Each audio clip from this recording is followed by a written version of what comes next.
Some potential top contenders in the GOP presidential race are on the move this week. Former President Donald Trump will travel to East Palestine, Ohio. Yes, East Palestine, Ohio on Wednesday to meet with community members in the wake of that toxic train derailment there earlier this month.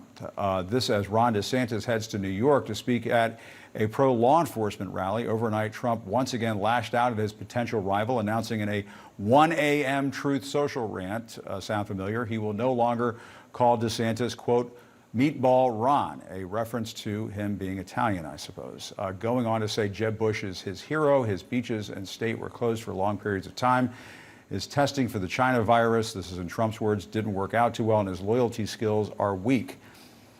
Joining us now to unpack that, if that's even possible, is former Trump administration official Gavin Smith and our old friend, CNN political analyst Paul Begala.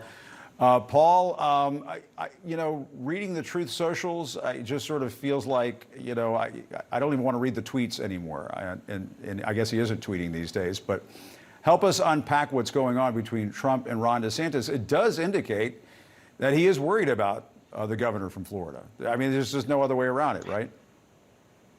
Yeah, it sounds like it. I heard your comment about President Carter, and we're all thinking and praying for the Carter family. And one of my old friends in Georgia, Zell Miller, always used to say, a hit dog will holler, meaning Mr. Trump is barking because he's hit. He's worried. He's scared of Governor DeSantis. And maybe he should be, maybe he shouldn't. I actually think Trump is the betting favorite, but, it's not really my party.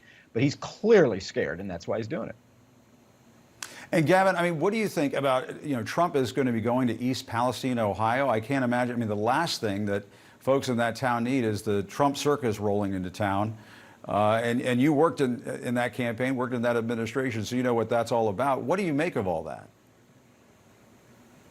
Well, I think that you said it best. I mean, at the end of the day, Donald Trump is his own worst enemy. Nikki Haley's been getting a lot of slack for not taking him on. And I've been one of the people out saying, hey, why in the world should she? Donald Trump is going to do himself in. So, yeah, why does anyone, want that rolling into town? At the end of the day, Donald Trump, in fact, what I would say to you, Jim, is simply the other day I was talking to a grassroots person in South Carolina, and they told me we love 90% of the policies from the Trump administration, but we hate 90% of what he says. And I think that's the best way to put it. Why do you want that rolling into town when it comes to Donald Trump? And Paul, I mean, your sense of it, Trump is going to try to make a campaign event out of what is going on in East Palestine? Boggles the mind. First, I think it's a good thing to shine a light on what's happening to those folks there, right? For sure. I don't know enough about it. We don't know. So that could be a very good thing. If, in fact, Mr. Trump was capable of turning the spotlight off himself and put it onto those families, that community that's in a lot of pain and a lot of fear, I worry he can't. And this is based on many years of observing him. He's not good at empathy. We all recall when Hurricane Maria struck Puerto Rico and he was throwing paper towels around. So he's not good at empathy the way that other presidents, Bush or Clinton or others were. And he's not good at shifting the spotlight off of him. So I actually think this is a high-risk event for Mr. Trump, because this is a time when everybody should be focusing on that community and their needs. And I do think he tends perhaps to want all the attention to be on himself. Yeah, I wonder, I mean, how is that going to work if he goes to East Palestine where all these folks are in so much pain and he's going through his grievances about the election and everything else? It's just, it doesn't sound like it's going to land well. But, Gavin, you were talking about South Carolina. Nikki Haley announced that she's running.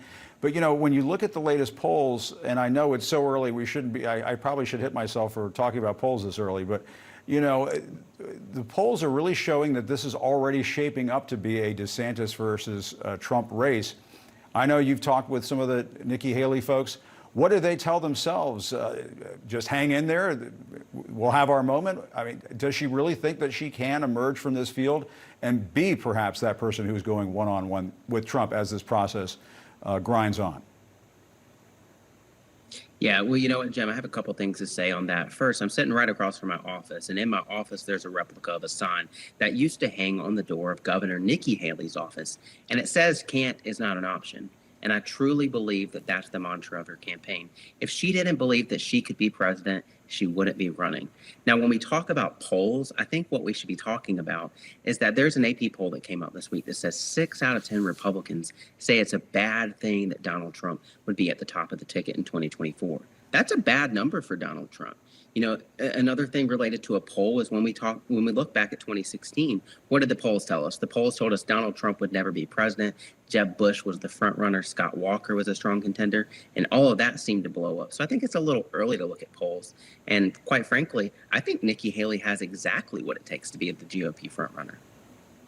And let me ask you this, Paul. I mean, this is a development that happened over the weekend that I think deserves more attention. The Michigan Republican Party chose election denier and former Secretary of State candidate Kristina Karamo, I hope I'm saying her name correctly, to be the new state party chair.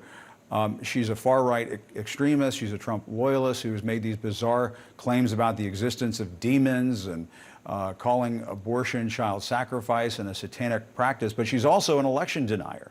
I mean, Michigan, that's the Michigan Republican Party. That's not small potatoes. That's a large political party. What does that say about the state of the Republican Party right now? Well, then in some places, it's going through a crack up. It just makes no sense for Michigan Republicans to double down on election denying. For the first time since 1982, 40 years, the Democrats control the governorship, the attorney general, the secretary of state, the House, the Senate, the State Board of Education, and the Supreme Court. This hasn't happened in decades in Michigan. It's a razor's edge state. It's a state Mr. Trump carried by 10,000 votes in 2016 and then lost by 150 or so thousand to Joe Biden. So in the wake of that, why has Michigan gone so hard against the Republicans? Some of it is I think Democrats are doing a good job. I think Governor Whitmer, Lavora Barnes, the state Democratic chair there, are fantastic. But also some of it is a revulsion to what is quite obviously extremism in the eyes of Michigan voters. It's exactly where they need to not be. It's really, I mean, I guess as a Democrat I'd be happy, but as a professional, it's malpractice to double down on what just cost you the State House, the State Senate, the Attorney Generalship, Secretary of State, the governorship, the Supreme Court, and the school board. Other than that, they've been on a win streak in Michigan. Yeah, I mean, it boggles the mind. All right, Gavin, Paul, thanks so much. Appreciate it. Great to see both of you. Thanks, Jim.